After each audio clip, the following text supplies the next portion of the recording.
in Daf Amud Aleph and Bet, value in beauty, בהידור mitzvah ad shlish.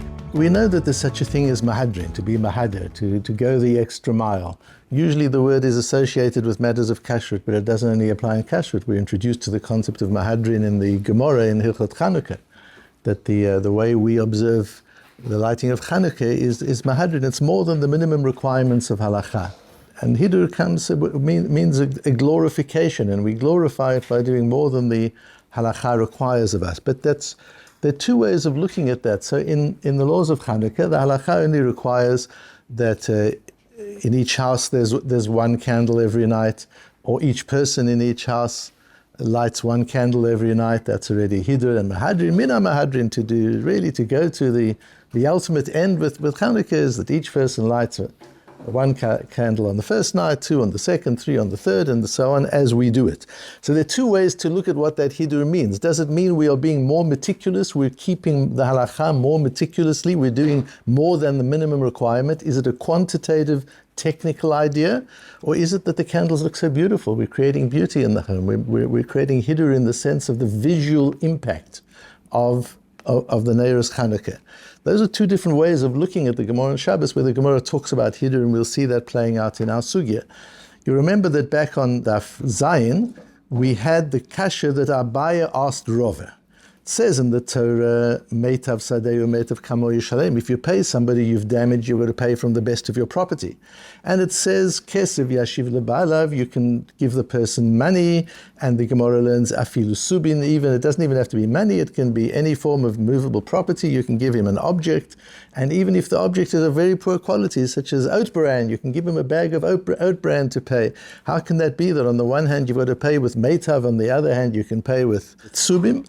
So the Gemara answered, you'll remember, that it depends on midato or bal kocho, and we had that beautiful shir when we learned with the Rashi, the idea of putting somebody through the indignity of going to court and so on. That was the one way we answered Abaye's question of Rava. But the question was already dealt with by Rav Huna. It's interesting. After that, now in Daf Tes, the Gemara brings Rav Huna's answer to the same question. But the question was asked by Abaye Verova. Rav Huna is Abaye's Rebbe's Rebbe. Abaye's Rebbe is Rabba, and Rabba's Rebbe is Rav Huna. So Abaye and Rava are discussing a question which was already discussed in the Beis HaMedrash of Rav Huna. Rami le Abaye le Rava. What did we have in Daf Zayin? Abaye asked Rava this amazing kasha. Yeah, your Rebbe's Rebbe already dealt with that kasha. But it shows, you get a sense from there also how each generation needs to learn it anew. We've talked about that before. You don't just go on what was said before. You get your approach from your Abayim. But each time you've got to ask the questions anew. If you look at something and it doesn't make sense to you, you've got to stop and you've got to work it out. You can't just say, yes, Rav Huna asked the question, this is the answer Rav Huna gave. No, Abaye and Rava deal with it as if they've just discovered this question for the first time. And you'll find that very often. The Achronim will deal with a question that the Rishonim have already dealt with, and they'll deal with it as if it's the first time. That's how one has to learn, with that excitement, that childish curiosity and excitement of discovering things. It doesn't matter that it was obvious to somebody in an earlier generation. So to Rav Huna, this was obvious. He didn't ask the questions, he just said, oh, kesef or meitav, you've got a choice. You can pay with money or anything that's worth, that has monetary value, or you can pay with meitav. If you're going to use property, you use the best property. The Gemara then goes on further. You'll see why I bring this background. The Gemara then goes on at the bottom of Tes Amud Aleph. Omer Rabbi Zera, Omer Rav Huna. Rabbi Zera said in the name of his Rebbe Rav Huna, b'mitzvah ad shlish. You've got to spend up to a third on a mitzvah. Ask the Gemara, what does that mean? You've got to take your total assets and spend up to a third on a mitzvah. That means you're not going to manage more than 3 mitzvahs. By that time, you will have just about used all of your assets. Doesn't make any sense. So Rabbi Zera, explaining what his Rebbe meant, says, Behidur mitzvah ad shlish b'mitzvah. That if you can do a mitzvah for a certain amount of money, and for hidur, for going the extra mile, you can pay a bit extra, up to a third extra you've got to pay. And the Gemara discusses that, plus a third, or is it a total a third? But it's basically a third more, which is a number that actually coincides with the research that's done in business, that a good salesman can relatively easy persuade somebody to spend up to a third more on perceived added quality, added value. So if a person has decided he's going to spend $1,000 on something, if you can show him something that has clear, better quality to it, he'll stretch, he'll push up to a third. Beyond that, he has to be wealthy enough that it doesn't make a difference to him. The price is not important. But if the price is important, he'll go up to a third more. And in mitzvahs, it's the same thing. The Torah expects us to invest up to a third of the basic mitzvah in a better quality mitzvah. Now we've got to look and see, what is a better quality mitzvah? What does it look like? What does better quality mean? So the Gemara says, in Eretz Yisrael, they used to say in the name of Rabbi Zera, ad shlish mishalah. What it means is up to a third you pay for. But if you want to pay even more than a third, the Rebbeinu Shalom will pay for that. What does that mean? Says Rashi.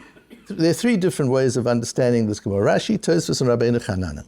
Rashi says, what does it mean? Behidur mitzvah. Hidur means she motzei bet sifrei Torah liknot. Listen to this Rashi carefully. If you find 2 sifrei Torah to acquire, you can buy either one.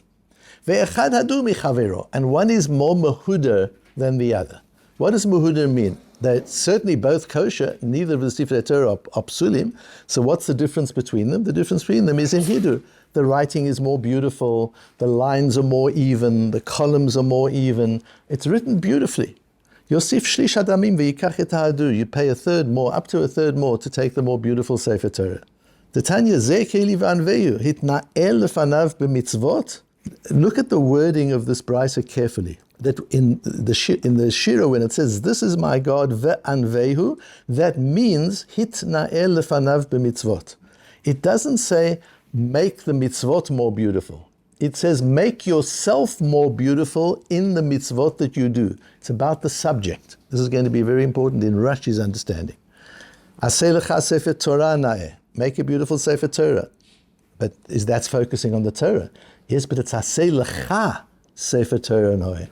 You invest of yourself into a more beautiful Sefer Torah. That's what's important, is what you're investing, what you're putting of yourself into the hidur. Lulav noe, talis noe, tzitzis noe, all these mitzvahs, find beautiful ones and be willing to invest more. Mikan ve'elech, what does it mean more than a third Hashem pays? Mashi yosif b'hidur yoter al shlish yipara lo HaKadosh Baruch Hu b'chayav. That if you pay more than a third, Hashem will pay you back. But that means, so then why does the Torah say, why does the Gemara say you should only go up to a shlish, says Rav Huna? Only up to a third. If Hashem's going to pay you back, go as far as you want. But it's interesting that Rashi says Hashem will pay you back in Olam Hazeh. What about Olam Habo? So that's interesting according to Rashi. If you are spending up to a third extra on beauty, that's considered investing in the mitzvah. So you get your schar like any other mitzvah, not only in Olam Hazeh, but you get your schar in Olam Haba. The main schar mitzvahs b'hai al maleka. You don't even get your schar in this world, you get your schar in Olam Haba. So certainly, let us say the minimum, you get a Sefer Torah, you get or a lulav, and it costs you $100. So that's you spending on a mitzvah. You mekayim mitzvahs lulav during Sukkot. You get schar in Olam Haba for that. You get paid for that. What happens if you go up to $130 and you spend an extra $30? That's also, you get schar for that extra $30 also in Olam Haba, because you've been mekayim the mitzvah of hitna'el fanav. But you have invested of yourself in an even more beautiful lulav. But what happens if you go beyond that? Says Rashi, then you get that what Rav Huna means is then you get paid in Olam Hazeh. That's an Olam Hazeh mitzvah. The Torah doesn't require you to do it. You've already made yourself beautiful by investing more than a third. You're not making yourself still more beautiful by doubling, by spending twice the amount on them. It's not doing anything for you. You've already improved yourself by investing more, by going beyond. The fact now that you've got a more beautiful mitzvah, a more beautiful lulav, that's aesthetics, that's beauty, that's an Olam Hazeh thing.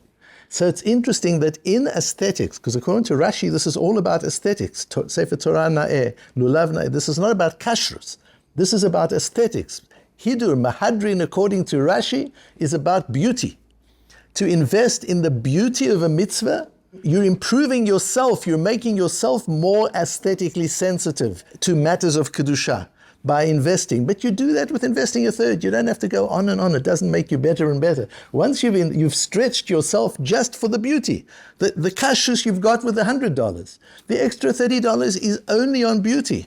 So now you've invested in that. You've done that part of the mitzvah. You've done the qualitative part of the mitzvah. Now if you want to go and spend another $100, $200 to get a gold-plated lulav, okay, that's a physical thing you're doing. That's now about ostentation. But it's ostentation in a mitzvah, so you'll get paid in olam hazeh for that. If you're ostentatious with your mitzvot, you get paid in cash, because it's all about a material thing. But that first third that you invest in a mitzvah, that's not ostentation. A third is modest.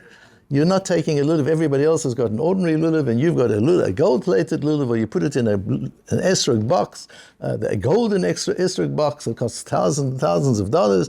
That's about ostentation. And the Rebbe Hashem pays. You're putting the ostentation rather into the esrog than into your car, so that's a mitzvah. If you put your ostentation, you buy a Ferrari instead of a Toyota, there's no schar mitzvah for that. That's your own business. There's no schar. But if you buy a Ferrari esrog box instead of an ordinary one, you get schar, but you get schar in cash. You get repaid for it, that's all. You just get compensated for it. But no olam haba for it. But that first third, which isn't ostentatious, nobody notices the third. The difference between a Sefer Torah that costs 20,000 and one that costs 30,000, nobody's going to notice the difference unless they look very carefully and they understand. The difference between a lulav that costs 100 and a lulav that costs 130, nobody's going to notice the difference. So why are you doing it for pnimius reasons? You're doing it for inner reasons. If you're doing it for inner reasons, there's olam haba. Let's look at Tosfos. Tosfos says, "Shlish b'mitzvah shperish matzah etro ke'egoz k'mo sheshiaru chachamim ve'echad gadol mim." And if you found an esrog that is the bare minimum requirements of halacha, and you can find one that's a little bigger. Tosfos says Hiddur is about halachic issues. It's technical. It's quantitative. How big is your esrog? It's not how beautiful is your esrog. It's about being concerned about the halacha, that you don't keep the halacha to its minimum. You go beyond that. That's how Tosfos understands Hiddur. So there's a machlokes, you must remember this. There's a machlokes between Rashi and Tosfos in what mahadrin means. According to Rashi, mahadrin means investing in the beauty and quality of what you're doing in matters of mitzvot, but not to the point of ostentation. Just to invest in a way where you know that you've made it more beautiful, but nobody else has to know. Tosfos says mahadrin means being more meticulous in the halacha.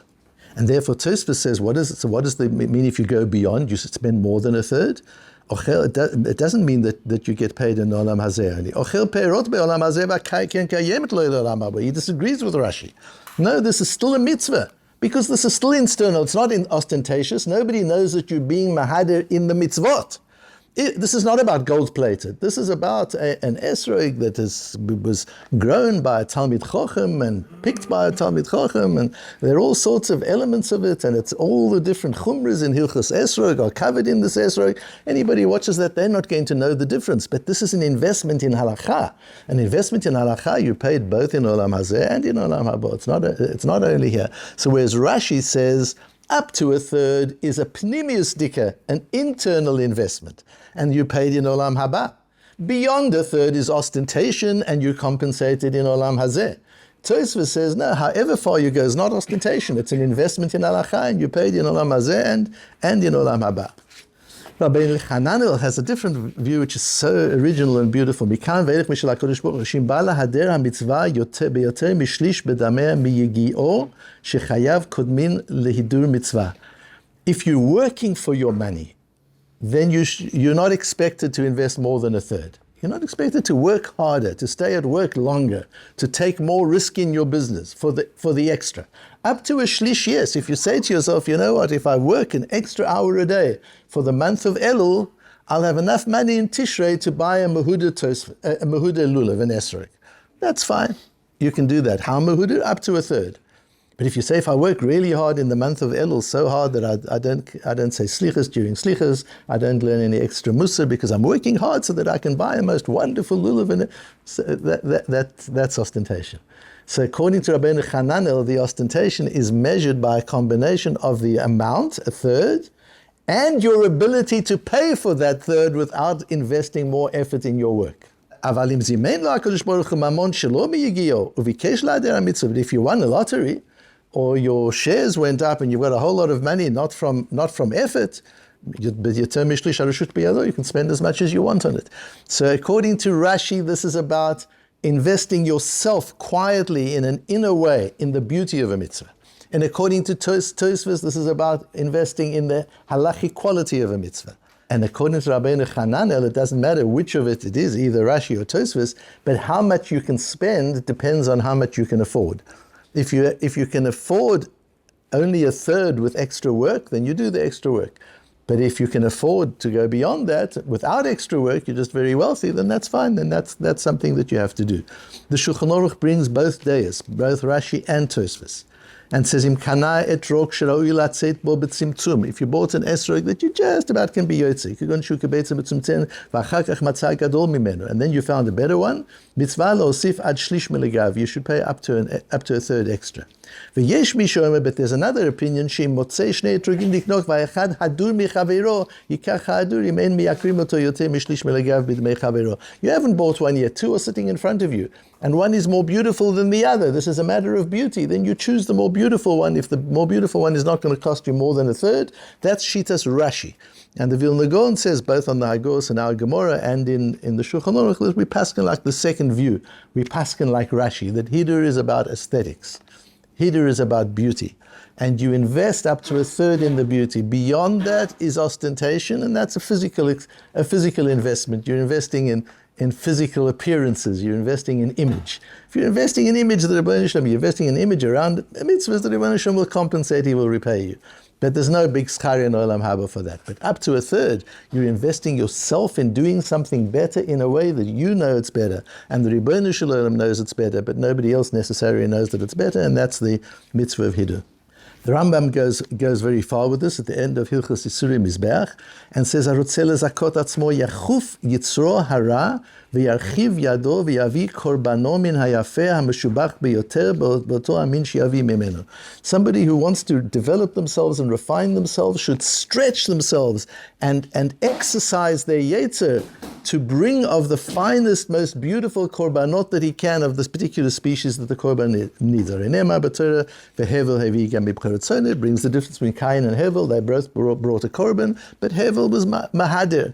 And from there we see that idea of Hidur. And the same applies with anything you're doing l'shem shamayim. Shiyemin hana'eh v'hatov, that you should bring something from the best you have. Im bana beit tefillah yiyeh na'eh mi beit yeshivato. If you're building a Beis HaKnesses, it should be nicer than your own home.